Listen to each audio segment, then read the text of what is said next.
আসসালামু আলাইকুম গাইস, ভাবছিলাম একটা ভিডিওই করব সৌরভ রিসর্ট অ্যান্ড ক্যাফেতে। এখানে এসে বিভিন্ন চিত্র দেখতে পাচ্ছি।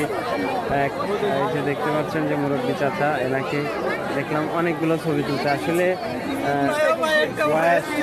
মানে নিজের যে একটা মনের অনুভূতি, সেই ছোট্টবেলার অনুভূতি, স্মার্টনেসটা, সেটা বয়সের ছাপ পড়লেও চলে যায় না। সেটাই আমাদের চাচা বোঝালেন। ক্যামেরাটা আমি অন করতে একটু লেট করে ফেলছি, যার জন্য চাচাকে দেখতে পারলাম, দেখাইতে পারলাম না। চলে গেছে, ওই যে ওইদিকে চলে গেছে চাচা, ওই যে এখানে এই যে আর এক চাচা ছবি তুলতেছেন তার মেয়েরা। তো আমরা আসলে খাবার অর্ডার করে দাঁড়িয়ে আছি। এই যে সাব্বির ভাই, তারপর আমাদের এক ভাই আসছে, আরও আমাদের সাথে কয়েকজন আসছে। ওই যে ওদিকে আছে, ছবি তুলতেছে।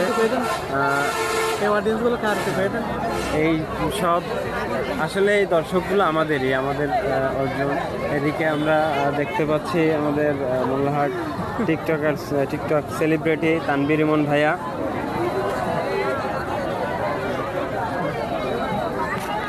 ভাইয়া আসসালামু আলাইকুম, ভালো আছেন? আমাদের মোল্লাহাটের ফেমাস টিকটকার তানবীর ইমন ভাইয়া। সবাই তানবীর ইমন ভাইয়ের জন্য দোয়া করবেন ইনশাআল্লাহ।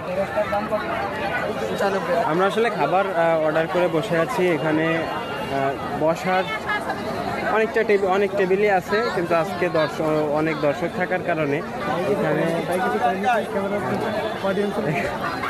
এখানে আমরা বসার জায়গা পাচ্ছি না। আসলে দেখেন কি পরিমাণ দর্শক। আমি একটু উঁচু করে দেখাই।